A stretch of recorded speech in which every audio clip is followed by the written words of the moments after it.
വേദിയിലിരിക്കുന്ന വിശിഷ്ട വ്യക്തികളെ, എൻ്റെ പ്രിയ സഹോദരന്മാരെ, സത്യത്തിൽ ബഹ്റൈൻ കേരള സുന്ന ജമാഅത്തിന് 30-ാം വാർഷികം ആഘോഷിക്കുന്ന ഈ വേളയിൽ ഈ 30 വർഷം ഈ ഒരു കൂട്ടായ്മ എങ്ങനെ പ്രവർത്തിച്ചു, എന്ത് ചെയ്തു എന്നുള്ളതിന് ഇന്നിവിടെ എത്തിയ വിശിഷ്ട വ്യക്തിത്വങ്ങളും എൻ്റെ മുമ്പിലിരിക്കുന്ന ഈ നിറഞ്ഞ സദസ്സും സാക്ഷിയാണ്. മറ്റൊരു എക്സ്പ്ലനേഷൻ്റെ ആവശ്യമില്ലാതെ നിങ്ങളുടെ പ്രവർത്തനത്തെയും അതിൻ്റെ അംഗീകാരവുമായി ഈ സദസ്സിനെ ഞാൻ കാണുന്നു. വ്യക്തിപരമായി പറഞ്ഞു കഴിഞ്ഞാൽ എനിക്ക് വാക്കുകൾക്ക് അതീതമായ സന്തോഷത്തോടു കൂടിയാണ് നിങ്ങളുടെ മുമ്പിൽ നിൽക്കുന്നത്. കാരണം കേരളത്തിൻ്റെ മാത്രമല്ല, ഇന്ത്യയുടെ മൊത്തം അഭിമാനമായ എല്ലാവരും ആദരിക്കുന്ന നമ്മുടെ ബഹുമാനപ്പെട്ട ശ്രീ കാന്തപുരം അബൂബക്കർ ഹാജിയുടെ കൂടെ ഒരു സ്റ്റേജ് പങ്കിടുവാൻ ഒരവസരം എനിക്ക് കിട്ടിയത് ഇന്ത്യൻ പ്രൈം മിനിസ്റ്ററുടെ പോയി നിന്ന് ഒരു സ്റ്റേജ് പങ്കിട്ടതിനുമെന്ന് കരുതുന്നു. അദ്ദേഹത്തെ ടി വിയിലൊക്കെ കാണാറുണ്ട്, ചില വാർത്തകൾ കേൾക്കാറുണ്ട്. ജീവിതത്തിൽ ഒരിക്കലും പ്രതീക്ഷിച്ചിരിക്കാത്ത ഒരു അനർത്ഥ നിമിഷമായിട്ടാണ് വ്യക്തിപരമായി ഞാൻ ഈ നിമിഷത്തെ കാണുന്നത്. അതുകൊണ്ട് ഈ ഒരു അവസരം തന്ന നിങ്ങളോട് എല്ലാവരോടുള്ള നന്ദി ഞാൻ രേഖപ്പെടുത്തുന്നു. ബഹ്റൈൻ സമാജത്തിന്റെ പ്രസിഡന്റ് എന്ന നിലയിൽ ബഹ്റിനിലെ എല്ലാ മലയാളി സംഘടനകളുടെയും മാതൃസംഘടനയാണെന്ന് പറയുന്ന ആ സംഘടനയെ റെപ്രസെന്റ് ചെയ്ത് നിങ്ങളുടെ മുമ്പിൽ വന്നിരിക്കുവാനും 2 വാക്ക് സംസാരിക്കാനും നിങ്ങൾ അന്വയിച്ച ഈ സ്നേഹത്തിന് വളരെ നന്ദിയുണ്ട്. നിങ്ങളുടെ ബഹ്റിനിലെ പ്രവർത്തനങ്ങൾ ഇനിയും വളരെ വളരെ ഊർജ്ജസ്വലമായി നടക്കട്ടെ. അതിന് എൻ്റെയും എൻ്റെ സംഘടനയുടെയും എല്ലാ സഹായഹസ്തങ്ങളും നിങ്ങളുടെ കൂടെ കാണും. ഈ തന്ന അവസരത്തിന് ഒരിക്കൽ കൂടി നന്ദി പറഞ്ഞുകൊണ്ട് നിർത്തട്ടെ. ഇന്നത്തെ വിശിഷ്ടാതിഥി ശ്രീ കാന്തപുരം അബൂബക്കർ മുസ്ലിയാർ, ഇന്ത്യൻ എംബസിയുടെ charge affairs Shri Ajay Kumar sir, Shri Soman Baby, Shri Abraham John, Haji K Hasan Sahib, എൻ്റെ പ്രിയപ്പെട്ട സുഹൃത്തുക്കളെ,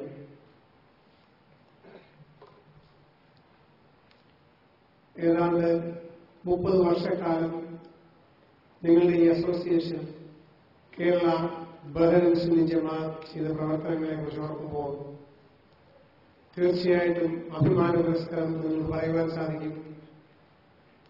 ഒരു അസോസിയേഷൻ കൂട്ടായ്മയെ കൊണ്ട് എന്ത് ചെയ്യാൻ സാധിക്കുന്നുവോ അത് അതിന്റെ ആത്മാർത്ഥമായ രീതിയിൽ നിങ്ങൾ പ്രവർത്തിക്കുന്നുവെന്നും അതിന്റെ പ്രയോജനം നിങ്ങൾക്ക് എല്ലാവർക്കും ലഭിക്കുമെന്നും എനിക്ക് വ്യക്തമായ വിശ്വാസമുണ്ട്. നിങ്ങൾക്കറിയാം, ബഹ്റൈനിൽ ഏതാണ്ട് 108-ലധികം സംഘടനകൾ ഇന്ത്യൻ എംബസി രജിസ്റ്റർ ചെയ്തിട്ടുണ്ട്.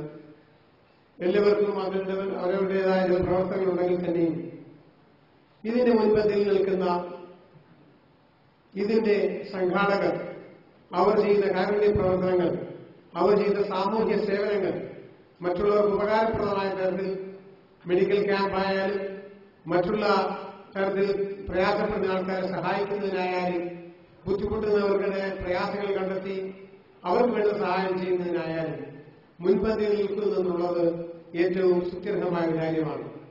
പ്രിയമുള്ളവരെ, ഈ പുണ്യമാസത്തിൽ നിങ്ങളെ 30-ാം വർഷം ആഘോഷിക്കുന്ന ഈ വേളയിൽ കേരളത്തിലെ മഹാനായ ഈ ലീഡറെ നിങ്ങൾക്ക് ലഭിച്ചത് ഒരു മഹാഭാഗ്യമെന്ന് ഞാൻ പറയുന്നു. പ്രിയമുള്ളവരെ, നമ്മളെ ഈ കിട്ടുന്ന അവസരങ്ങൾ മറ്റുള്ളവർക്ക് പ്രയോജനപ്രദമായി ജീവിക്കുവാനും നമ്മൾക്ക് ദൈവം തന്നിട്ടുള്ള അനുഗ്രഹങ്ങളെ മറ്റുള്ളവർക്ക് വേണ്ടി ഷെയർ ചെയ്യുവാനും ഈ പുണ്യമാസം മാത്രമല്ല നമ്മുടെ ജീവിതത്തിൽ ഉടനീളം സഹായിക്കുവാനും അത് അപ്രകാരം പ്രവർത്തിക്കുവാനും സർവശക്തനായ ദൈവം നിങ്ങളെ സഹായിക്കട്ടെ. നിങ്ങൾ ചെയ്യുന്ന ഓരോ പ്രവൃത്തിയും ദൈവത്തിന്റെ മുൻപിൽ അനുഗ്രഹപ്രദമായി തീരുവാനും അദ്ദേഹം പ്രതിഫലം ലഭിക്കുവാൻ തക്കവണ്ണം നിങ്ങളുടെ ആത്മാർത്ഥമായ സഹകരണവും പ്രവർത്തനവും മറ്റുള്ളവർക്ക് വേണ്ടി ഉതകട്ടെ എന്ന് ആഗ്രഹിക്കുന്നു, ആശംസിക്കുന്നു.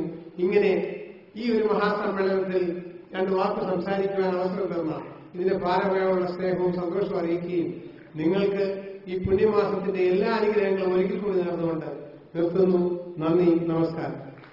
നമ്മുടെ ബഹുമാനപ്പെട്ട മുഖ്യാതിഥി കേരളീയരുടെ ഏവരുടെയും നേതാവും മാർഗദർശിയുമായിട്ടുള്ള സുന്നി ജമാഅത്തിന്റെ ആരാധന നേതാവ് Shri Kanthapuram MP Abubakar Musliyar, Indian embassy secretary Shri Ajay Kumar, Sunni ജമാഅത്തിന്റെ ഘടകത്തിന്റെ നേതാക്കന്മാരെ, പ്രവർത്തകരെ, വേദിയിലും സദസ്സിലിരിക്കുന്ന സഹോദരങ്ങളെ, നിങ്ങൾക്ക് എന്റെ അഭിവാദ്യങ്ങൾ. 30 വർഷത്തെ പ്രവർത്തനം നടത്തിയതിന്റെ വിജയത്തിന്റെ ആഹ്ലാദം പങ്കിടുന്നതിന് വേണ്ടിയാണ് ഇന്നിവിടെ ഈ യോഗം ഞങ്ങൾ വിളിച്ചു ചേർക്കുന്നത്. നിങ്ങൾ നടത്തിയുള്ള പ്രവർത്തനങ്ങൾ സമൂഹത്തിൽ വിദ്യാഭ്യാസ രംഗത്തും സാമൂഹ്യ സാംസ്കാരിക രംഗത്തും നിങ്ങൾ നടത്തിയിട്ടുള്ള പ്രവർത്തനങ്ങൾ വളരെ ശ്ലാഘനീയമാണ്. ചരിത്രപരമായ കാരണങ്ങളാൽ വളരെ പിന്നോക്കം നിന്നിരുന്ന മലബാറിലെ വിദ്യാഭ്യാസ രംഗത്ത് പുത്തനുണർവും വളർച്ചയും കൈവരിക്കുന്നതിനു വേണ്ടി സുന്നി ജമാഅത്തിന്റെ നേതൃത്വത്തിൽ നടത്തിയുള്ള പ്രവർത്തനങ്ങൾ വളരെയധികം മാത്രമാണ് എന്ന് പറയാതെ ഇരിക്കാൻ നിർത്തിയില്ല. വിദേശ മേധാവിത്വത്തിനെതിരെ പുറവുവരുന്ന കൂട്ടത്തിൽ കേവലം വിദേശ വസ്ത്രത്തെ ബഹിഷ്കരിക്കുക, വിദേശ വസ്തുക്കൾ ബഹിഷ്കരിക്കുക എന്നതിലുപരിയായി വിദേശ ഭരണം മുന്നോട്ട് വെച്ച എല്ലാ സംസ്കാരങ്ങളെയും അവരുടെ വിദ്യാഭ്യാസത്തെ അടക്കം എതിർത്തുകൊണ്ട് ധീരോദാത്തമായ പ്രവർത്തനം നടത്തിയ ഫലമായിട്ടാണ് ഞാൻ പറഞ്ഞത് ചരിത്രപരമായിട്ട് മലബാറിൽ വിദ്യാഭ്യാസപരമായ പിന്നോക്കാവസ്ഥ ഉണ്ടായെന്ന് വരാൻ കാരണം. എന്നാൽ ആ ന്യൂനത പരിഹരിക്കുന്നതിനു വേണ്ടി ബഹുമാനായ കാന്തപുരം ജെപിഒ കൌൺസിലുകാരുടെ നേതൃത്വത്തിലുള്ള സുന്നി ജമാഅത്തിന്റെ നേതൃത്വത്തിലുള്ള പ്രവർത്തനങ്ങൾ വിദ്യാഭ്യാസ രംഗത്തിൽ അതുപോലെയുള്ള പാവപ്പെട്ടവരെ സംരക്ഷിക്കുന്ന കാര്യത്തിൽ അഗതികളായ ആളുകൾക്ക് ആരാരുമില്ലാത്ത ഉടയവരില്ലാത്ത ആളുകളെ സംരക്ഷിക്കുന്ന കാര്യത്തിൽ സാങ്കേതിക വിദ്യാഭ്യാസം വളർത്തുന്ന കാര്യത്തിൽ ഒക്കെ തന്നെ വളരെ മഹത്തരമായ പ്രവർത്തനമാണ് ഈ സംഘടന നടത്തിക്കൊണ്ടിരിക്കുന്നത്.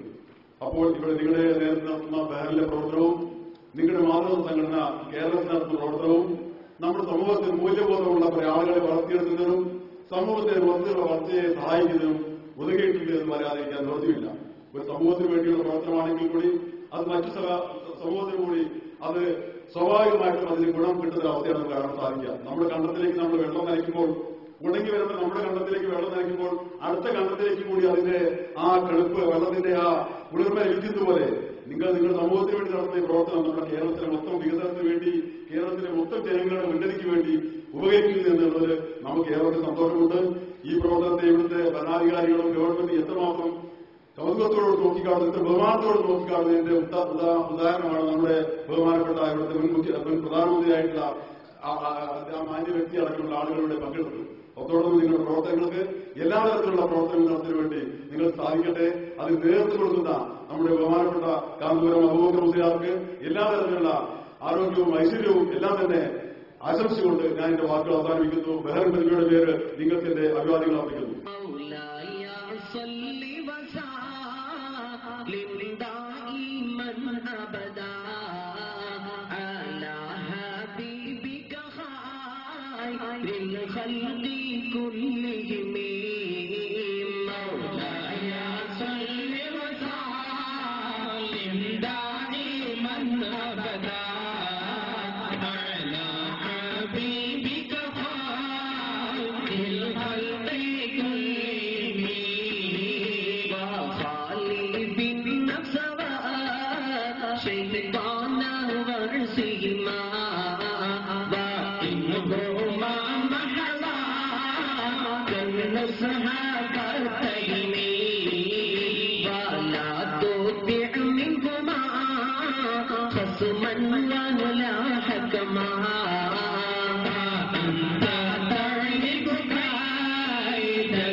بسم الله الرحمن الرحيم.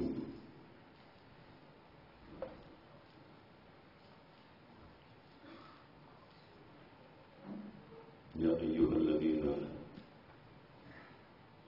آمنوا اتقوا الله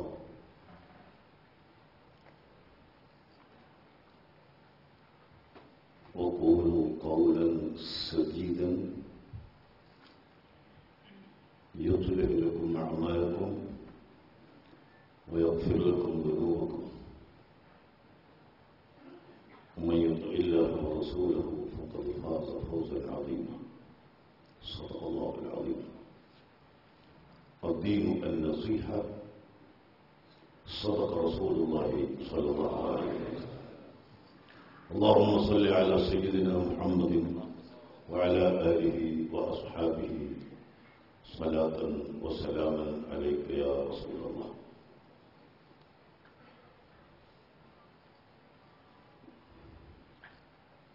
സ്റ്റേജിൽ ഉപവിഷ്ടരായ മഹൽ വ്യക്തികൾ, പ്രിയ സഹോദരങ്ങൾ, സദസ്യർ, സുഹൃത്തുക്കൾ, ആമുഖമില്ലാതെ ഏതാനും വാക്കുകൾ നിങ്ങളോട് ഞാൻ സംസാരിക്കുന്നു. ഇന്ന് ലോകത്തിന് ഏറ്റവും ആവശ്യം ലോകജനതയെ സമാധാനത്തിൽ കൊണ്ടുപോകാൻ, ലോകത്ത് സമാധാനം നിലനിൽക്കാൻ എന്താണ് മാർഗം? അത് ചിന്തിക്കുകയും കണ്ടെത്തുകയും അതിലൂടെ പ്രവർത്തിക്കുകയും ആണ്. കാരണം ഒരു ഭാഗത്ത് ടെററിസം വളർന്നു വരുന്നു. ഭീകരത, തീവ്രത, വർഗീയത ഇത് വളർന്നുകൊണ്ടിരിക്കുകയാണ്.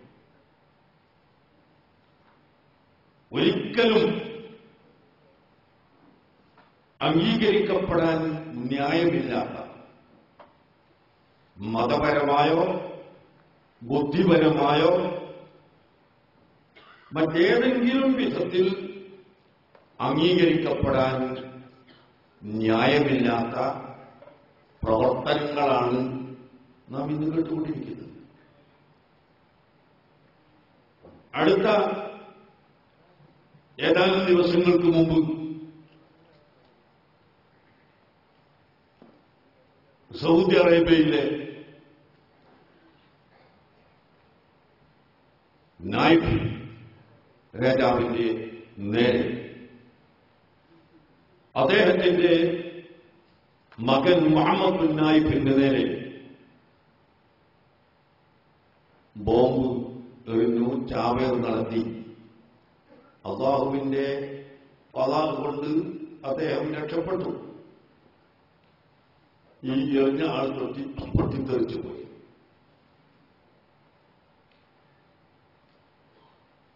അതുപോലെ നമ്മുടെ ഇന്ത്യയിൽ ആന്ധ്ര മുഖ്യമന്ത്രിയും കൂട്ടുകാരും പൊട്ടിത്തെറിച്ചു പോയി. അതിനു മുമ്പ് ബോംബെയിൽ നടന്ന സംഭവം. അങ്ങനെ ലോകത്തിന്റെ എല്ലാ ഭാഗത്തും നാം പരിശോധിക്കുമ്പോൾ ഒരു ചെറിയ വിഭാഗം ആളുകൾ ആണെങ്കിലും തീവ്രവാദത്തിലേക്കും ഭീകരതയിലേക്കും മുമ്പോട്ട് പോയിക്കൊണ്ടിരിക്കുക. ഇതിനെതിരായി ശബ്ദിക്കുക, ഒറ്റക്കെട്ടായി നീങ്ങുക. ജാതി മതഭേദമന്യേ എല്ലാവരും ശബ്ദിക്കുകയും ഒറ്റക്കെട്ടായി പ്രവർത്തിക്കുകയും ചെയ്യൽ അനിവാര്യമായ കാലഘട്ടത്തിലാണ് നാം. ഞാൻ അല്ലാഹുവിനെ സ്തുതിക്കുന്നു. ആ നയത്തിൽ പ്രവർത്തിക്കുന്ന അഹ്ലുസ് സുന്നത്തി വൽ ജമാഅത്തും സുന്നത്ത് ജമാഅത്തിന്റെ സംഘടനയും ആ സംഘടനയുടെ ഒരു വിങ്ങായി 30 വർഷം ബഹ്റൈനിൽ പ്രവർത്തിച്ചുകൊണ്ടിരിക്കുന്ന ബഹ്റൈൻ കേരള സുന്നി ജമാഅത്ത് നടത്തുന്ന ഈ പരിപാടിയിൽ നമ്മുടെ സ്റ്റേജിൽ കാണുന്നത് പോലെ എല്ലാ മതത്തിൽപ്പെട്ടവരും ജാതി മതഭേദമന്യേ മുഴുവൻ ആളുകളും സംഘടിച്ചിട്ടുള്ളത്, സമ്മേളിച്ചിട്ടുള്ളത് നമുക്ക് വളരെ സന്തോഷകരമാണ്.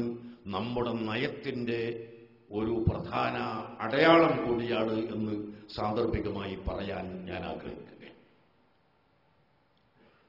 സഹോദരങ്ങളെ, നിങ്ങൾ ചിന്തിക്കൂ, എന്താണ് ഈ പൊട്ടിത്തെറി കൊണ്ട് ഇവിടെ നേടാനുള്ളത്? ഇസ്ലാം അതിനെ അനുവദിച്ചിട്ടില്ല,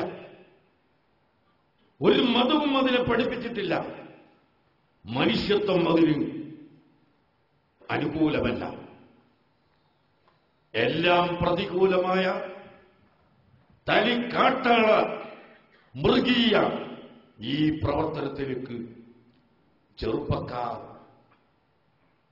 മുന്നോട്ട് നീങ്ങിക്കൊണ്ടിരിക്കുകയാണെങ്കിൽ രാജ്യത്ത് പിന്നെ നിലനിൽപ്പില്ല. അതുകൊണ്ട് നാം വളരെയധികം ശ്രദ്ധിക്കുകയും ഈ സ്കൂളിന്റെ കമ്പൗണ്ടിൽ ഇരുന്ന് പറഞ്ഞതുകൊണ്ട് എന്താണ് പ്രയോജനമെന്ന് ഒരുപക്ഷെ ചോദിക്കാം.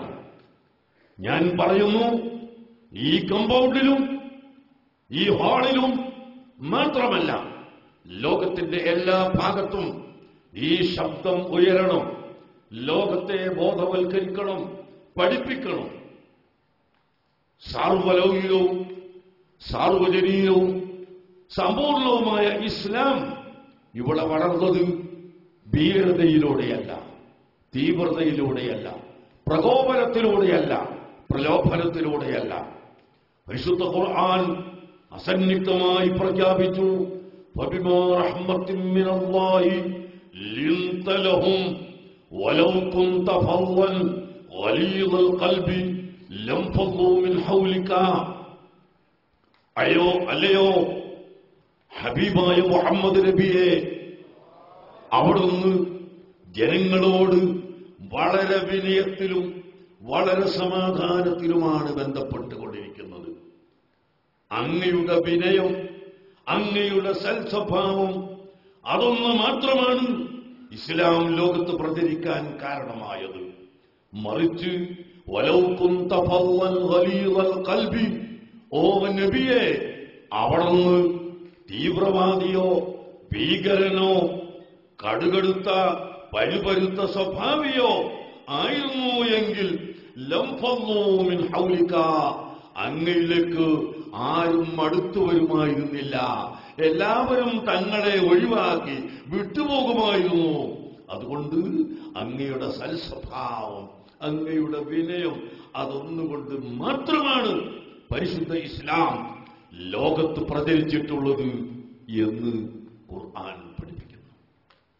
അതുകൊണ്ട് തന്നെയാണ് ലോകത്തിന്റെ നേതാവായ മുഹമ്മദ് റസൂലുള്ളാഹി സ്വല്ലല്ലാഹു അലൈഹി വസല്ലം തങ്ങൾക്ക് മാത്രം അള്ളാഹു നൽകിയ ഒരു വിശേഷണം 1,24,000 2,24,000 അതിലധികമോ വരുന്ന അംബിയാ മുർസലുകളിൽ ഒരൊറ്റ വ്യക്തിക്കും കൊടുക്കാത്ത ഒരു പ്രത്യേകത, വമാ അർസൽനാക ഇല്ലാ റഹ്മത്തൻ ലിൽ ആലമീൻ, അഖില ലോക ചരാചരങ്ങൾക്കും റഹ്മത്തായിട്ട് മാത്രമാണ് തങ്ങളെ അയച്ചിട്ടുള്ളത്. തങ്ങൾക്ക് ആ മഹത്വം ഉണ്ട്. മുസ്ലിമീങ്ങൾക്ക് മാത്രം റഹ്മത്ത് എന്നല്ല, മറ്റേതെങ്കിലും മതക്കാർക്ക് മാത്രം റഹ്മത്ത് എന്നല്ല, മനുഷ്യന് മാത്രം റഹ്മത്ത് എന്നല്ല, റഹ്മത്തൻ ലിൽ ആലമീൻ, അഖില ലോക ചരാചരങ്ങൾക്കും,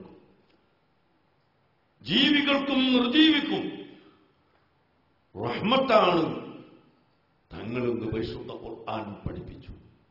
അല്ലേ? നിങ്ങൾ നോക്കൂ, ഒരു ചെറിയ സംഭവം ഞാൻ നിങ്ങളെ കേൾപ്പിക്കട്ടെ. ഒരിക്കൽ ഒരു പശു, ഒരു കാള നബി സല്ലല്ലാഹു അലൈഹി വസല്ലം തങ്ങളുടെ സന്നിധാനത്തിലേക്ക് ഓടി വരുന്നു. വന്നിട്ട് നബി തങ്ങളുടെ മുഅ്ജിസത്തുകൊണ്ട് അതാ ഈ കാള ശബ്ദിക്കുന്നു, സംസാരിക്കുന്നു, സ്ഫുടമായ അറബി ഭാഷയിൽ സംസാരിക്കുന്നു. കേട്ടുനിന്ന സഹാബികൾ മുഴുക്കെ സുബ്ഹാനല്ലാഹ് ബഖറത്തുൻ തതകല്ലം, ഇതെന്തൊരത്ഭുതമാണ്, ഈ കാള സംസാരിക്കുന്നുവല്ലോ എന്ന് പറഞ്ഞു. എന്താണ് കാള? കണ്ണുനീര് വാർത്തുകൊണ്ട് പറയുന്നു, ഓ ഹബീബായ നബിയെ, എന്റെ ഉടമസ്ഥൻ എന്റെ പുറത്ത് ചരക്കുകൾ വെച്ച് കെട്ടിത്തരും. എനിക്ക് സഹിക്കാൻ കഴിയാത്ത, വഹിക്കാൻ കഴിയാത്ത അധിക ഭാരം എന്റെ പുറത്ത് വെച്ച് കെട്ടി എന്നെ തെളിക്കുമ്പോൾ എനിക്ക് നടക്കാൻ കഴിയുന്നില്ല. ആ സമയത്ത് എന്നെ ശക്തമായി അടിക്കുന്നു. ഒരു പരിഹാരമുണ്ടാക്കി തരണം. എന്താണ് പറയുന്നത്? ഒരു മൃഗം. ആ സമയത്ത് റഹ്മത്തുൽ ലിൽ ആലമീനായ മുഹമ്മദുർ റസൂലുള്ളാഹി സല്ലല്ലാഹു അലൈഹി വസല്ലം തങ്ങൾ ലോകത്തോട് പറയുന്നു, ഓ ജനങ്ങളെ, ഈ മൃഗം, ഈ മൃഗത്തിന്റെ വർഗം സംസാരിക്കാൻ കഴിവില്ലാത്ത ജന്തുക്കളാണെന്ന് നിങ്ങൾക്കറിയില്ലേ? അതുകൊണ്ട് നിങ്ങൾ അതിനോട് വിനയം കാണിക്കണം, അതിനോട് കൃപ കാണിക്കണം. ഒരിക്കലും ഒരു മൃഗത്തിന്റെ മുകളിൽ അതിന് വഹിക്കാൻ കഴിയാത്ത ഭാരം വെച്ചു കൊടുക്കരുതേ. ഓരോ മൃഗത്തിനും ചെയ്യേണ്ടുന്ന ജോലിയല്ലാത്തത് നിങ്ങൾ അതിന് ഏൽപ്പിക്കരുതേ എന്ന് ലോകത്തോട് പ്രഖ്യാപിച്ചിട്ടുണ്ടെങ്കിൽ, പ്രിയപ്പെട്ട സഹോദരങ്ങളെ, നിങ്ങൾ ചിന്തിക്കൂ, ഇസ്ലാം പഠിപ്പിച്ച ദയയും കൃപയും എത്രയാണ്. ദഖലത്ത് ഇംറഅത്തുൻ النار في هرة. മറ്റൊരു ഹദീസിൽ കാണാം, ഒരു പൂച്ചയെ വളർത്തിയ സ്ത്രീ നരകത്തിന്റെ അവകാശിയായിപ്പോയി. കാരണം ആ പൂച്ചയെ കെട്ടിയിട്ടു, അതിനെ അഴിച്ചുവിട്ട് വണ്ട് പ്രാണികളെ പൊതുക്കി തിന്നാൻ വിട്ടയച്ചില്ല. കെട്ടിയിട്ടിട്ട് തിന്നാൻ കൊടുത്തതും വെള്ളം കുടിക്കാൻ കൊടുത്തതുമില്ല. അങ്ങനെ പൂച്ച ചത്തുപോയി. ഈ കാരണത്താൽ ഈ മനുഷ്യൻ നരകത്തിന്റെ അവകാശിയായി എന്ന് പഠിപ്പിച്ചു നബി സല്ലല്ലാഹു അലൈഹി വസല്ലം തങ്ങൾ. അങ്ങനെ പൂച്ചക്കും നായക്കും എല്ലാത്തിലും, നായ ഇസ്ലാമിന്റെ ദൃഷ്ടിയിൽ ഏറ്റവും നീതിനികൃഷ്ടമായ ജീവിയാണ് നായ. നായ ഒരു പാത്രത്തിൽ മുഖമിട്ടാൽ ആ പാത്രം 7 പ്രാവശ്യം കഴുകണം. ഒരു പ്രാവശ്യം മണ്ണ് കലർത്തിയ വെള്ളം കൊണ്ട് കഴുകണം. അങ്ങനെ 7 വട്ടം കഴുകണമെന്നാണ് ഇസ്ലാമിന്റെ നിർദ്ദേശം. അത്രയും നീചമായ വിഷം ബാധിക്കുന്ന ഒരു ജീവിയാണ് നായ. നായയിൽ നിന്ന് വിഷം ഉണ്ടാകും. ആ വിഷം കെടുത്താൻ മണ്ണ് കലർത്തിയ വെള്ളം കൊണ്ട് കഴുകണം. 1300 കൊല്ലം 400 സംവത്സരങ്ങൾക്ക് മുമ്പ് പ്രവാചകർ പഠിപ്പിച്ചു. അങ്ങനത്തെ നായ ഒരു മനുഷ്യനിങ്ങനെ നടന്നു പോകുമ്പോൾ നനഞ്ഞ മണ്ണ് നാവ് കൊണ്ട് നക്കിത്തുന്നു. ഇത് കണ്ട് ഈ മനുഷ്യൻ മനസ്സിലായി, കുടിക്കാൻ വെള്ളമില്ലാത്തത് കൊണ്ട് നനവുള്ള മണ്ണ് നക്കിക്കൊണ്ടിരിക്കുകയാണെന്ന്. ഉടനെ അദ്ദേഹത്തിന്റെ കാലിലുള്ള ഷൂ എടുത്ത് ബക്കറ്റായി ഉപയോഗിച്ചു. തട്ടം എടുത്ത് വലിച്ചു കീറി അത് കയറാക്കി കിണറിൽ നിന്ന് വെള്ളം മുക്കി ഈ നായക്ക് കൊടുത്തതിന്റെ പേരിൽ ഈ മനുഷ്യൻ സ്വർഗത്തിൽ കടന്നു എന്ന് പ്രവാചകർ പഠിപ്പിക്കുകയാണ്. സഹോദരങ്ങളെ, അത്രയും അധികം ജീവികളോടും നിർജീവികളോടും എല്ലാ വസ്തുക്കളോടും കൃപ കാണിക്കാൻ, ദയ കാണിക്കാൻ പഠിപ്പിച്ച പ്രവാചകരാണ് മുഹമ്മദുർ റസൂലുള്ളാഹി സ്വല്ലല്ലാഹു അലൈഹി വസല്ലം. അതാണ് പരിശുദ്ധ ഇസ്ലാം. ഇസ്ലാം യുദ്ധം ചെയ്തിട്ടില്ല. ബദർ, ഉഹദ്, ഗസ്വത്ത്, ഇങ്ങനെ ബദർ, ഉഹദ്, ഖൈബർ തുടങ്ങിയ യുദ്ധങ്ങളെ നിങ്ങൾക്ക് കേൾക്കാം. പക്ഷേ ഇസ്ലാം ഈ യുദ്ധം ചെയ്തതിനെ സംബന്ധിച്ച് ഖുർആൻ പഠിപ്പിക്കുന്നു, അലാ തുഖാതിലൂന ഖൗമൻ നകസു ഈമാനഹും വഅമ്മു ബിഇഖ്റാജിർ റസൂൽ വഹും ബദഊകും അവ്വല മർറ.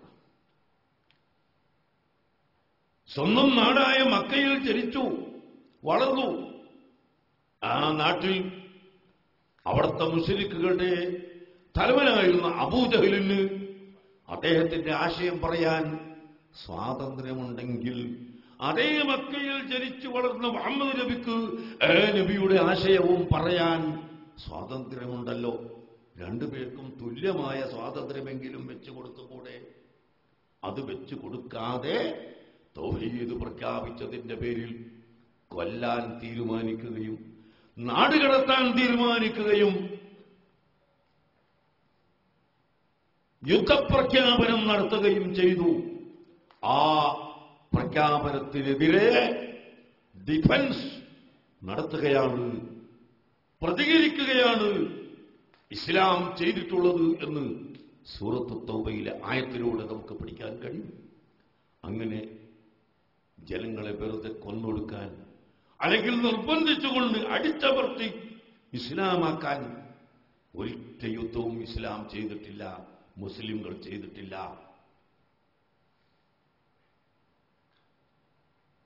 നാം പറയാറില്ലേ, നമ്മുടെ ഇന്ത്യൻ ഭരണഘടന നിർദ്ദേശിക്കുന്ന പ്രകാരം എല്ലാ ജാതി മതങ്ങൾക്കും എല്ലാ വിഭാഗത്തിനും അവരുടെ മതവും ആശയവും പ്രചരിപ്പിക്കാനും പറയാനും സ്വാതന്ത്ര്യമുണ്ട് എന്ന് ഭരണഘടനയിൽ എഴുതി വെച്ചതുപോലെ പ്രവർത്തിക്കുമ്പോൾ അത് പാടില്ലെന്ന് ആരെങ്കിലും പറഞ്ഞാൽ ഇന്ത്യക്കാരായ എല്ലാവർക്കും ഒരുപോലെ അവകാശമാണെന്ന് നമ്മൾ പറയാറില്ലേ? അതുപോലെ മക്കയിൽ മുഴുവൻ ആളുകൾക്കും അവിടെ ജനിച്ച ആളുകൾക്ക് അവരുടെ ആശയം പറയാനുള്ള അധികാരവും അവകാശവും ഉണ്ടായിരിക്കെ ഇവിടുന്ന് പറയാൻ പാടില്ല, ലാ ഇലാഹ ഇല്ലല്ലാഹ് എന്ന് കലിമത്തു തൗഹീദ് പറയാൻ പാടില്ല എന്ന് പറയുകയും അത് പറഞ്ഞതിന്റെ പേരിൽ നാട് കടത്താനും കൊല്ലാനും ആലോചിക്കുകയും പ്രവർത്തിക്കുകയും ചെയ്തപ്പോഴാണ് യുദ്ധം ചെയ്യേണ്ടി വന്നതെന്ന് പരിശുദ്ധ ഖുർആൻ തന്നെ പഠിപ്പിക്കുന്നു. ഇത് ഞാൻ പറയുന്നത് ഭീകരവാദത്തെ സംബന്ധിച്ച് പറയുമ്പോൾ, തീവ്രവാദത്തെ സംബന്ധിച്ച് പറയുമ്പോൾ ഇസ്ലാം യുദ്ധം ചെയ്തിട്ടില്ലേ എന്ന് ചോദിച്ചുകൊണ്ട് നമ്മെ തെറ്റിദ്ധരിപ്പിക്കും. ഇസ്ലാം യുദ്ധം ചെയ്തത് ഒരിക്കലും ഭീകരതയ്ക്ക് വേണ്ടിയല്ല, അടിച്ചമർത്താൻ വേണ്ടിയല്ല. ഇസ്ലാം യുദ്ധം ചെയ്തത് പ്രതിരോധം എന്ന നിലക്ക് മാത്രമാണ്. എന്നിട്ട് തന്നെ നിങ്ങൾ ഓർക്കൂ, അല്ലാഹുവിന്റെ ഹബീബ് പ്രത്യേകം ഉപദേശിക്കുകയല്ലേ, യുദ്ധത്തിന് പോകുമ്പോൾ കുട്ടികളെ കൊല്ലരുതേ, സ്ത്രീകളെ കൊല്ലരുതേ. നിരപരാധികളാണ് സ്ത്രീകളും കുട്ടികളും, അതുകൊണ്ട് അവർക്ക് നേരെ നിങ്ങൾ യുദ്ധം അഴിച്ചുവിടരുതേ, സൂക്ഷിക്കണം എന്ന് പറഞ്ഞുകൊണ്ട് സ്ത്രീകളെയും കുട്ടികളെയും ഒഴിവാക്കി യുദ്ധത്തിന് നേരെ മുമ്പിൽ വരുന്ന പുരുഷന്മാരോട് മാത്രം യുദ്ധം ചെയ്യാൻ പഠിപ്പിച്ചു കൊടുത്ത നബി സല്ലല്ലാഹു അലൈഹി വസല്ലം അവിടുത്തെ മാതൃകയല്ലേ നാം സ്വീകരിക്കുന്നത്? ഇന്ന് നാം കേൾക്കുന്നത് എന്താണ്? ചാവേർപ്പടകൾ നടത്തിയും ബോംബുകൾ അയച്ചുവിട്ടും നിരപരാധികളായ കുഞ്ഞുങ്ങളെയും വയസ്സന്മാരെയും സ്ത്രീകളെയും കൊന്നൊടുക്കുന്ന സംഭവമല്ലേ ലോകത്ത് നമ്മൾ കേൾക്കുന്നത്? ഇത് ആരാണ് ന്യായീകരിക്കുക? ആരാണ് ഇതിന് അംഗീകാരം നൽകുക? ഒരിക്കലും അംഗീകാരമില്ലാത്ത ഈ പ്രവർത്തനം. അതേസമയത്ത് ഇസ്ലാം പഠിപ്പിക്കുന്നത് നിങ്ങൾ യുദ്ധത്തിൽ ഏറ്റുമുട്ടിയാൽ ഈ ഏറ്റുമുട്ടുന്ന ആളുകളെ മാത്രം, അത് തന്നെ ലാ തതമന്നൗ ലിഖാ അൽ അദുവി. കണ്ടോ, ഒരു ആള് യുദ്ധശാലിയായി അഭ്യാസിയായി, എന്നാൽ അല്ലാഹുവിന്റെ റസൂൽ പറയുന്നു, എന്റെ അഭ്യാസം ഒന്ന് പയറ്റി നോക്കാൻ, എന്റെ ഈ യുദ്ധശാലിയായ എന്റെ കഴിവൊന്ന് പ്രകടിപ്പിക്കാൻ ഒന്ന് ശത്രുക്കളുമായി ഏറ്റുമുട്ടിയാൽ നന്നായിരുന്നു എന്ന് നിങ്ങൾ ഒരിക്കലും ആഗ്രഹിച്ചു പോകരുതേ.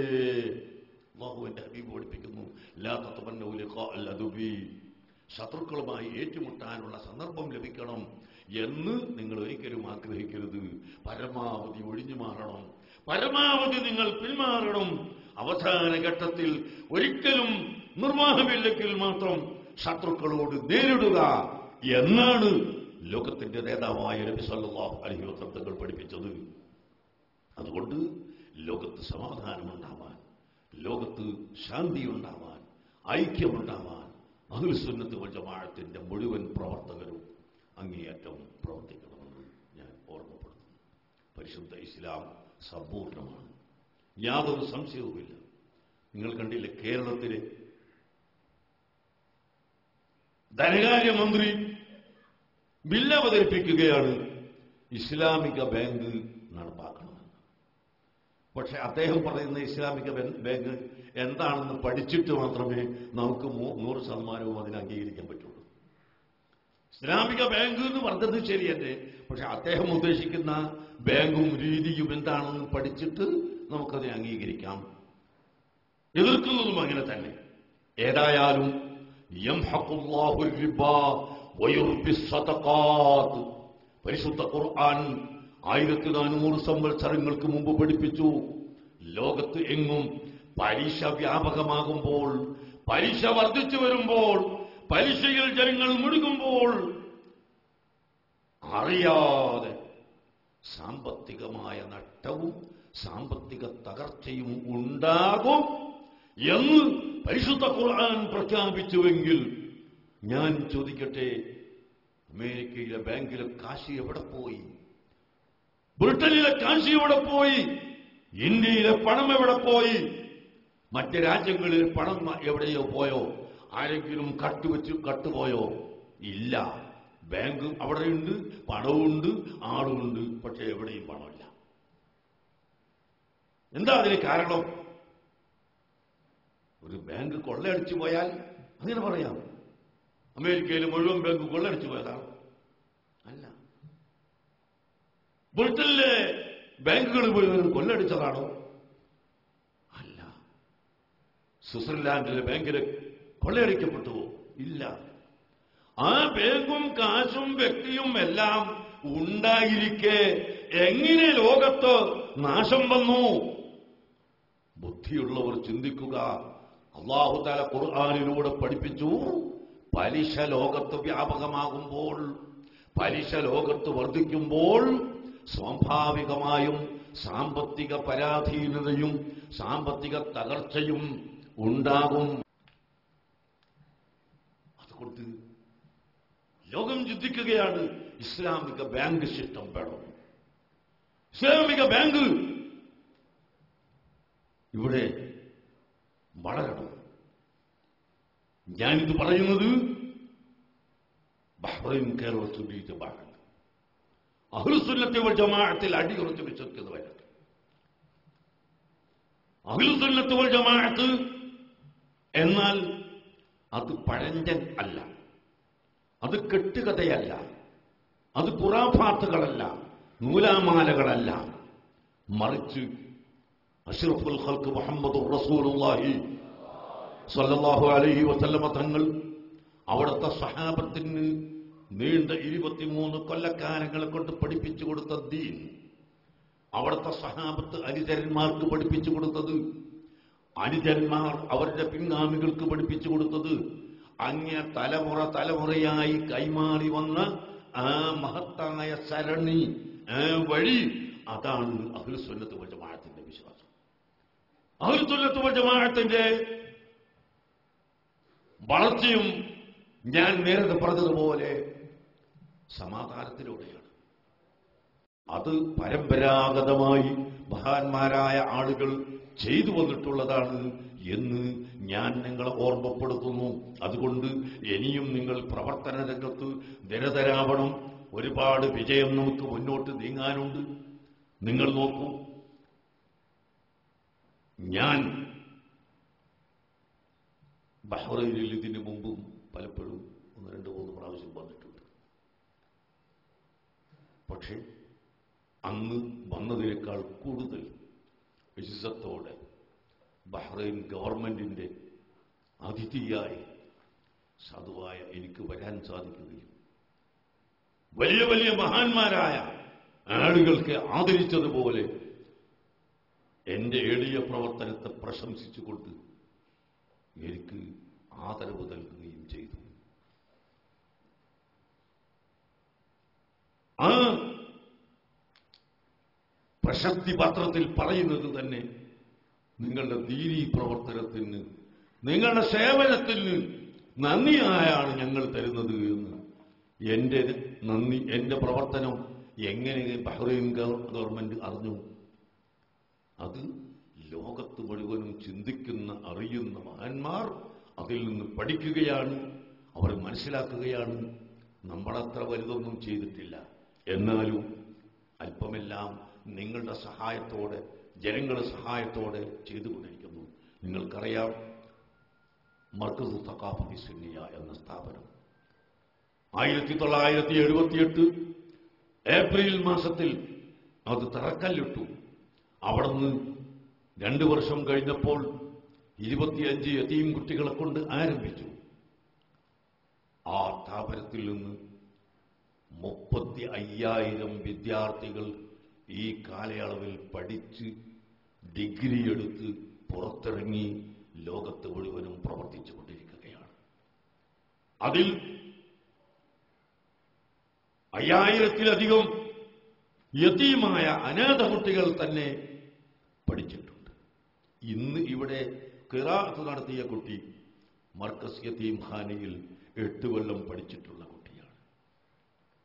അങ്ങനെ ലോകത്തിന്റെ വിവിധ ഭാഗത്ത് പ്രവർത്തിച്ചുകൊണ്ടിരിക്കുന്നു. UAE ഗവൺമെന്റിന്റെ ആധികാരിക സ്ഥാപനമായ അഡ്നോക്ക് 1400ഓളം അനാഥ അഗതി കുട്ടികൾ മർക്കസിൽ നിന്ന് പഠിച്ചവർ ഇന്ന് ജോലി ചെയ്തുകൊണ്ടിരിക്കുന്നു.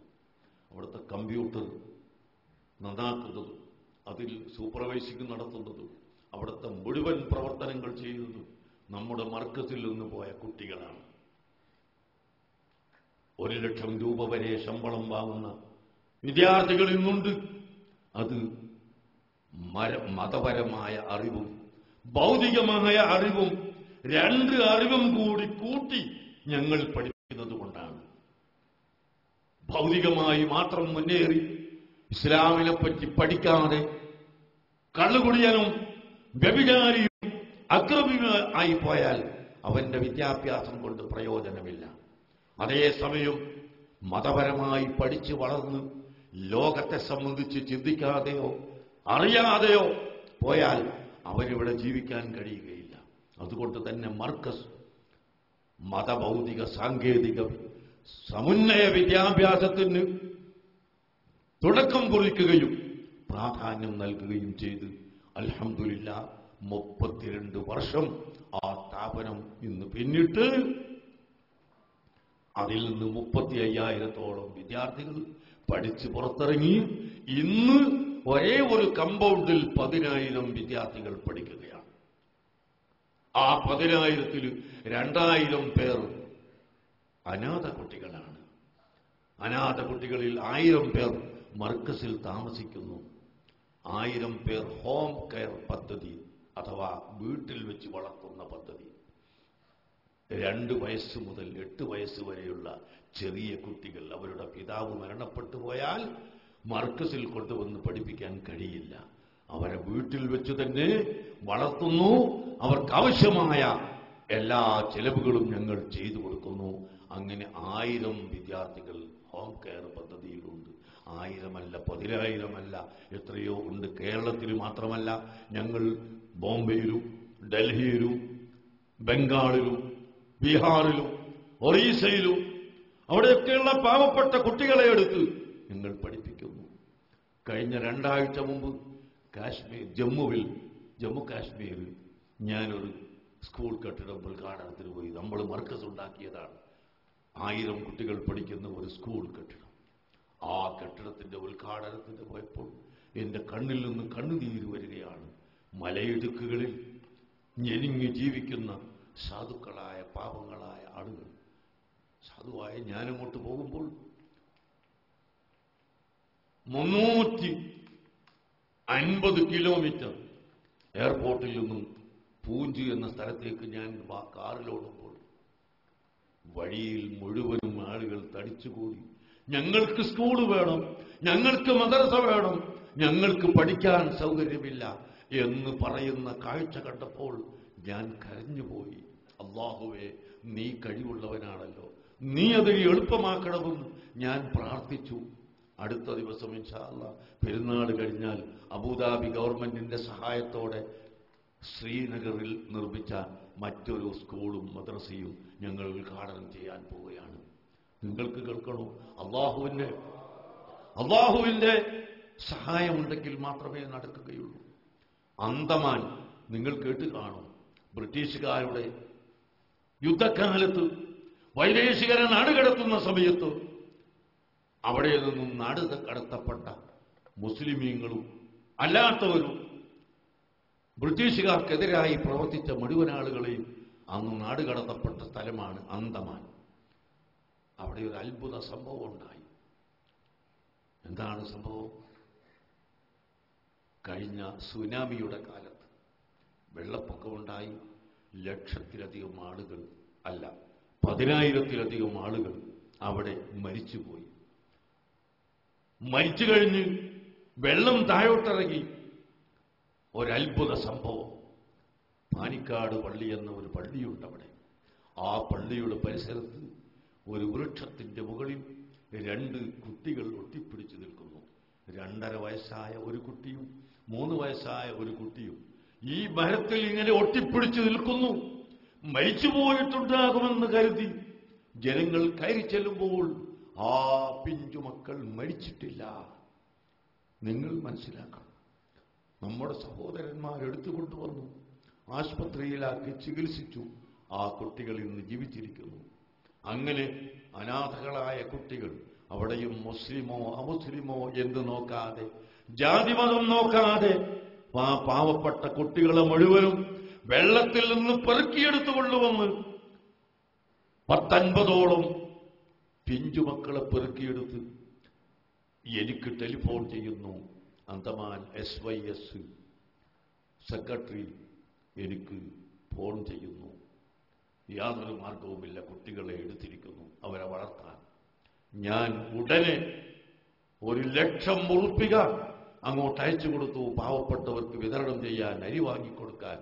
എന്നിട്ട് ഞാൻ പറഞ്ഞു, എത്ര ആയിരക്കണക്കിന് കുട്ടികളുണ്ടെങ്കിലും മർക്കസ് ആ കുട്ടികളെ ഏറ്റെടുത്തിരിക്കുന്നു എന്ന്. അല്ലാഹു തആല സഹായിച്ചു. അത് കഴിഞ്ഞ ഉടനെ തന്നെ ഒരു പാവപ്പെട്ട സ്ത്രീ അവരുടെ ഭൂമിയിൽ നിന്ന് 1/2 ഏക്കർ സ്ഥലം ഞങ്ങൾക്ക് സൗജന്യമായി നൽകി. ആ സ്ഥലത്ത് ഒരു യതീംഖാന ഉണ്ടാക്കി. കഴിഞ്ഞ 2 മാസം മുമ്പ് ഞാൻ ഉദ്ഘാടനം ചെയ്തു. ഇത് കഴിഞ്ഞ സമയത്ത് അവിടുത്തെ മറ്റൊരാൾ 5 ഏക്കർ സ്ഥലം സൗജന്യമായി തന്നുകൊണ്ട് ഞങ്ങൾക്കൊരു സ്കൂളും പള്ളിയും വേണമെന്ന് പറഞ്ഞു. പക്ഷേ തുടങ്ങാൻ സാമ്പത്തികമായി കഴിവില്ലാത്തത് കൊണ്ട് സാധിച്ചിട്ടില്ല എന്നാണ് ഞാൻ നിങ്ങളോട് പറയുന്നത്. അങ്ങനെ ലോകത്തിന്റെ നാനാഭാഗത്തും ചെന്നു നോക്കുമ്പോൾ പാവപ്പെട്ടവരുണ്ട്, കഷ്ടപ്പെട്ടവരുണ്ട്. നമ്മുടെ ഇന്ത്യ രാജ്യത്ത് ഡൽഹിയിൽ നിന്ന് വെറും 50 കിലോമീറ്റർ അകലെ അങ്ങോട്ട് പോയാൽ ഹരിയാനയിലും അതുപോലെ UP-യുടെ ബോർഡറുകളിലും ജീവിക്കുന്ന പാവപ്പെട്ട ജനങ്ങൾ എന്താണെന്നറിയുമോ അവരെ അവസ്ഥ? പ്ലാസ്റ്റിക്കിന്റെ കടലാസുകൾ 4 കാലിൽ ഇങ്ങനെ കെട്ടി അതിന്റെ മുകളിൽ കാറ്റത്ത് പറന്നു പോകാതിരിക്കാൻ ചാക്ക് അല്ലെങ്കിൽ ചൂടി എടുത്തിട്ട് കല്ല് 2 തലക്കും കെട്ടി അപ്പുറവും ഇപ്പുറവും ഇട്ടുകൊണ്ട് അതിന്റെ കീഴിൽ ജീവിക്കുന്ന ഒരുപാട് ജനങ്ങളുണ്ട് കേട്ടോ. നിങ്ങൾ മനസ്സിലാക്കണം, നമ്മൾ സാധുക്കളാണ്, പാവപ്പെട്ടവരാണ് എന്ന് കരുതണ്ട. ആ പാവപ്പെട്ട ജനങ്ങള്, പ്ലാസ്റ്റിക്കിന്റെ കടലാസിന്റെ ചുവട്ടിൽ ജീവിക്കുന്ന ജനങ്ങള് 45 ഡിഗ്രി ചൂടുള്ള ചൂട് സമയത്തും അതുപോലെ തണുപ്പുള്ള സമയത്തും ജീവിക്കുന്ന ജനങ്ങളെ കണ്ടപ്പോൾ അല്ലാഹുവേ ഇതിന് മാർഗമുണ്ടാക്കി തരണമെന്ന് പ്രാർത്ഥിച്ചതിന്റെ ഫലമായി അബൂദാബിയിലെ ഒരു കമ്മിറ്റി ഇന്ത്യ രാജ്യത്ത് സാധുക്കൾക്ക് പള്ളിയും മദ്രസയും കിണറും സ്കൂളും ഉണ്ടാക്കി കൊടുക്കാനുള്ള പ്രതിനിധിയായി എന്നെ നിശ്ചയിച്ചു. അതിന്റെ പേരിൽ അതാ ബംഗാളിൽ മാത്രം 60 കിണർ ഞങ്ങൾ കുഴിച്ചു കൊടുത്തു. അത് മുസ്ലിം ഹിന്ദു എന്നുള്ള വ്യത്യാസമല്ല. ബീഹാറിൽ കിണർ കുഴിച്ചു കൊടുത്തു, ഒറീസയിൽ കിണർ കുഴിച്ചു കൊടുത്തു, UP-യിൽ കിണർ കുഴിച്ചു കൊടുത്തു, വീടുകൾ നിർമ്മിച്ചു കൊടുത്തു. അങ്ങനെ പ്രവർത്തിച്ചു കൊണ്ടിരിക്കുകയാണ്. ഞാൻ പറയുന്നത് അള്ളാഹുവിന്റെ പൊരുത്തം മാത്രം കരുതി നാം പ്രവർത്തിച്ചാൽ നമുക്ക് വിജയിക്കാൻ കഴിയും. ബഹ്റൈൻ കേരള സുന്നി ജമാഅത്ത് എത്ര വീടാണിപ്പോ? 10 വീട് നിർമ്മിച്ചു കൊടുക്കാൻ തീരുമാനിച്ചിട്ടുണ്ടെങ്കിൽ ബഹ്റൈൻ കേരള സുന്നി ജമാഅത്തിനെ സംബന്ധിച്ച് അതൊരു വലിയതാണ്. 10 നേരത്തെ നിർവഹിച്ചിട്ടുമുണ്ട്. അങ്ങനെ 10 നിർവഹിക്കുമ്പോൾ അല്ലാഹു തആല അതിന് വഴി തരും. ബഹുമാനപ്പെട്ട അലി ഹാജി സാഹിബ് അവറുകളും അതുപോലെ അഹമ്മദ് ഹാജി സാഹിബ് അവറുകളും അതിന് സംഭാവന ചെയ്യാൻ മുന്നോട്ട് വന്നിട്ടുണ്ടെങ്കിൽ ഇൻഷാ അല്ലാഹ് അവരും മറ്റുള്ളവരും അതിനെ തുടർന്ന് ഇനിയും മാതൃകയാക്കുമെന്ന് നമുക്ക് മനസ്സിലാക്കാം. നിങ്ങൾ ഒരിക്കലും ബേജാറാവേണ്ടതില്ല. അള്ളാഹുവിനെ ഭയപ്പെട്ടുകൊണ്ട് അള്ളാഹുവിന്റെ പൊരുത്തം കരുതി നാം പ്രവർത്തിക്കുന്നുവെങ്കിൽ നമുക്ക് തീർച്ചയായും സമാധാനമുണ്ടാകും, നമുക്ക് കാര്യമാകും. ഞാൻ തന്നെ ഇപ്പോൾ വളരെ ബേജാറിലാണ്. വളരെ ബേജാറെന്ന് പറഞ്ഞാൽ വലിയ സഹിക്കാനാവാത്ത ബേജാറിലാണ്. എന്താണത്? മർക്കസിന് ശത്രുക്കളാരുമില്ല. മർക്കസ് തക്കാഫത്ത് സുന്നിക്ക് ശത്രുക്കളാരുമില്ല. ഇപ്പോൾ ഇടക്കാലത്ത് അവിടെ ഒരു മദ്രസയേ ഉള്ളൂ, അവിടെ കുട്ടികളില്ല എന്നൊക്കെ പണ്ട് പറഞ്ഞൊക്കെ കുറച്ചാളൊക്കെ പറഞ്ഞു നോക്കിയിരുന്നു. അവരൊക്കെ പരാജയപ്പെട്ട് ഇപ്പം വേറൊരു ചെറിയൊരു തന്ത്രമുണ്ട്. മർക്കസിന് പൈസക്ക് ആവശ്യമില്ല, മർക്കസിന് കാശിന് ആവശ്യമില്ല, അവിടെ എമ്പാട് കെട്ടിക്കിടക്കാണ്. ഞാനിങ്ങനെ ആലോചിച്ച് നോക്കി, ബിസ്ക്കറ്റിന്റെ സ്വർണ്ണ ബിസ്ക്കറ്റിന്റെ മഴ അവിടെ പെയ്തിട്ടില്ല, ബിസ്ക്കറ്റിന്റെ സ്വർണത്തിന്റെ കൂൻ പൊടിഞ്ഞിട്ടില്ല. പിന്നെ എങ്ങനെയാണ് അവിടെ ആവശ്യമില്ല എന്ന് പറയുന്നത് എനിക്ക് മനസ്സിലാവുന്നില്ല. ഒരു ദിവസം നേരം കൊടുത്ത് വൈകുന്നേരം ആകുമ്പോഴേക്ക് 3.5 ലക്ഷം രൂപ ചെലവാണ്, മരാമത്ത് വകുപ്പുകളൊന്നും കൂടാതെ. അത് സാധുക്കളായ ജനങ്ങളുടെ ധർമ്മപ്പട്ടികയിൽ നിന്ന് കിട്ടുന്ന, ചാരിറ്റി ബോക്സസിൽ നിന്ന് കിട്ടുന്ന കാശാണ്, സംഭാവനയാണ്. അതുപോലെ നിങ്ങളെല്ലാവരും ഇവിടുന്ന് പിരിച്ചയക്കുന്ന, ഗൾഫ് നാടുകളിൽ നിന്നെല്ലാം പിരിച്ചയക്കുന്ന ഈ സംഭാവനയാണ് ആ ചെലവ് മുഴുവൻ.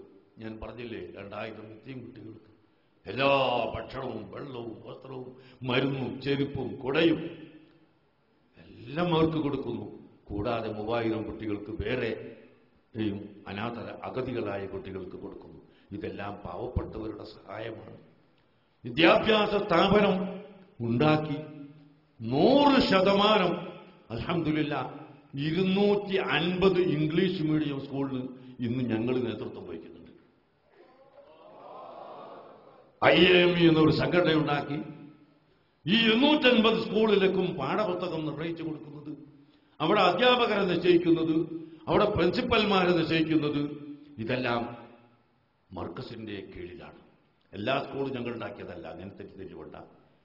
ഞങ്ങൾ ഉണ്ടാക്കിയ സ്കൂൾ കുറേയുണ്ട്, മറ്റത് വേറെ ആളുകൾ ഉണ്ടാക്കിയതുണ്ട്. അവർ നടത്തുന്ന സ്കൂളിന് ഗൈഡൻസ് ആയി പ്രവർത്തിക്കുന്നത് ഇന്ന് ഈ സംഘടനയാണ്. അതുകൊണ്ട് തന്നെ നന്നായി വിജയിക്കുന്നു.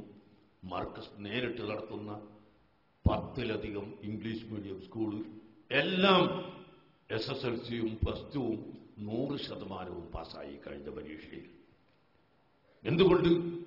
നല്ല ട്രെയിനിങ് ചെയ്ത, മതപരമായും ഭൗതികമായും പഠിച്ച, ട്രെയിനിങ് ചെയ്ത അധ്യാപകരെയും മാനേജ്മെന്റിനെയും നിശ്ചയിക്കുന്നത് കൊണ്ട് സ്കൂൾ വിജയകരമായി മുന്നേറുന്നു. അതുകൊണ്ട് കുട്ടികളുടെ തള്ളിച്ച സഹിക്കാൻ കഴിയാതെ ധാരാളം ഭാഗത്തുനിന്നും വരുന്നു. കേരളത്തിലെ വിദ്യാർത്ഥികൾ മാത്രമല്ല, 1500-ലധികം വിദ്യാർത്ഥികൾ, കേരളത്തിന്റെ പുറത്തുള്ള വിദ്യാർത്ഥികൾ നമ്മുടെ മർക്കസിൽ പഠിക്കുന്നുണ്ട് എന്ന് മാത്രമല്ല, കാനഡയിൽ നിന്നും മലേഷ്യയിൽ നിന്നും സിംഗപ്പൂരിൽ നിന്നുമെല്ലാം ആളുകൾ വന്ന് ഫാമിലി സഹിതം വന്ന് താമസിച്ച് പഠിക്കുകയാണ്. എന്താണ്? ഞങ്ങൾക്ക് മതവും ഭൗതികവും രണ്ടും കൂടി ഒരുമിച്ച് കൂട്ടി പഠിക്കാൻ കാനഡയിൽ ഇല്ല എന്നാണ് കാനഡക്കാർ പറയുന്നത്. കാനഡന്റെ ഇംഗ്ലീഷിൽ എത്താനാവോ നമ്മളെ ഇംഗ്ലീഷ്? യഥാർത്ഥത്തിൽ ഇംഗ്ലീഷ് ആവില്ല. അത് നമ്മൾ എത്ര ഇംഗ്ലീഷ് പറഞ്ഞാലും അത് മംഗ്ലീഷായി പോല. പക്ഷേ അത്ര വലിയ കാനഡയിൽ താമസിക്കുന്ന ഇംഗ്ലീഷുകാർ നമ്മുടെ മർക്കസിൽ വന്ന് പഠിക്കുന്നത് അവർക്ക് മതപരമായി കൂടി ലഭ്യമാക്കണമെന്നാണ്. അങ്ങനെ ഗ്ലോബൽ വില്ലേജ് എന്ന ഒരു വില്ലേജ് ഉണ്ടാക്കി അവിടെ പഠനം ആരംഭിച്ചു. ഇപ്പോൾ ഗ്ലോബൽ എഡ്യൂക്കേഷൻ സിറ്റി ഉണ്ടാക്കാൻ തീരുമാനിച്ചുകൊണ്ട് 350 ഏക്കർ ഭൂമി വിലക്കെടുത്തിരിക്കുന്നു. വളരെ ചെറിയ വിലക്ക്, വളരെ ചെറിയ വിലക്കാണ്. പക്ഷേ ചെറിയ വില ഒരു സെന്റിന് കൂട്ടുമ്പോഴാണ് നമ്മൾ വാങ്ങിയ 350 ഏക്കറിന് 13 കോടി ഉറുപ്പിക വേണം. സുബ്ഹാനല്ലാഹ്, ഞാൻ എന്റെ ജീവിതത്തിൽ 1 കോടി ഉറുപ്പിക ഒന്നായിട്ട് കണ്ടിട്ടില്ല. എത്രയോ കോടികൾ ചെലവഴിച്ചിട്ടുണ്ട്, പക്ഷെ ഒന്നായിട്ട് 1 കോടി ഉറുപ്പിക ഞാൻ എന്റെ ജീവിതത്തിൽ കണ്ടില്ല. ഇങ്ങനെ വരും പോവും എന്നല്ലാതെ ഞാൻ ഒരുമിച്ച് കൂട്ടി കണ്ടിട്ടില്ല. 13 കോടി ഉറുപ്പിക വേണം, എവിടുന്ന് കിട്ടും? പല ആളുകളും തന്നു. 150 ഏക്കർ ഇപ്പോൾ രജിസ്റ്റർ ചെയ്ത് കഴിഞ്ഞു. ഇനി ബാക്കിയുള്ളത് രജിസ്റ്റർ ചെയ്യണം. അതിന് അവധി കഴിഞ്ഞു, തെറ്റിയിരിക്കുന്നു. അത് മർക്കസാണ് കൊണ്ടത് എന്ന് അറിഞ്ഞാൽ പിന്നെ വിലക്ക് കിട്ടൂല. അങ്ങനെയുണ്ട്. നേരത്തെ പറഞ്ഞില്ലേ, മർക്കസിന് കാശിന് ആവശ്യമില്ല എന്ന് പറഞ്ഞോളൂ. മർക്കസ് വരുന്നത് കേട്ടാ ഇവിടെ ലോകൊട്ടാകെ അട്ടിമറിക്കുന്നുണ്ട്, അതുകൊണ്ട് ഇപ്പം വില കൂട്ടണമെന്ന് അത് കൂട്ടിക്കളയും ആൾക്കാർ. അങ്ങനെയാ സ്വഭാവം. അതുകൊണ്ട് നിങ്ങളൊക്കെ ദ്വാ ചെയ്യണം, കഴിയുന്നവരൊക്കെ സഹായിക്കണം. 1 സെന്റിന് 3500 രൂപ വീതം ആണ് ആ ഭൂമിക്ക് വാങ്ങുന്നത്. പലരും ഇവിടുന്ന് കൊടുത്തയച്ചവരുണ്ട്, ഇനിയും തരണം. എല്ലാവരും സഹായിക്കണം. ഇത് ഞാൻ സാന്ദർഭികമായി നിങ്ങളോട് പറഞ്ഞു എന്നേ ഉള്ളൂ. ബഹ്റൈൻ കേരള സുന്നി ജമാഅത്തിന്റെ പ്രവർത്തനം ആദ്യമായി നിങ്ങൾ മുമ്പിലെടുക്കുക, അതിനുവേണ്ടി സഹായിക്കുക, സഹകരിക്കുക. എല്ലാവരും ഒറ്റക്കെട്ടായി നിന്നുകൊണ്ട് അഹ്ലുസ് സുന്നത്ത് വൽ ജമാഅത്തിന്റെ ആശയ ആദർശത്തിൽ അടിയുറച്ചു നിൽക്കുക. ഇതാണ് എനിക്ക് നിങ്ങളോട് പറയാനുള്ളത്. ഭൗതികമായി ചില അഭിപ്രായ വ്യത്യാസങ്ങളൊക്കെ എപ്പോഴും ഉണ്ടായേക്കാം, ഉണ്ടെങ്കിലും അതൊക്കെ കുറക്കാനാണ് നമ്മൾ നോക്കേണ്ടത്. അത് ഊതി വീർപ്പിച്ച് വലുതാക്കാൻ നോക്കരുത്. എപ്പോഴും ശ്രദ്ധിക്കേണ്ടത്,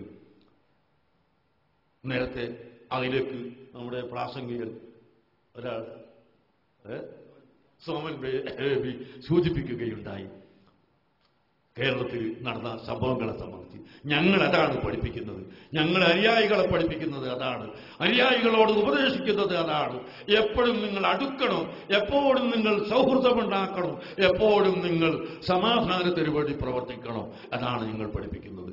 അതേ സമയത്ത് നമ്മുടെ ആശയം, സുന്നത്ത് ജമാഅത്തിന്റെ ആശയം, അത് ആശയമായി തന്നെ നിലനിൽക്കണം.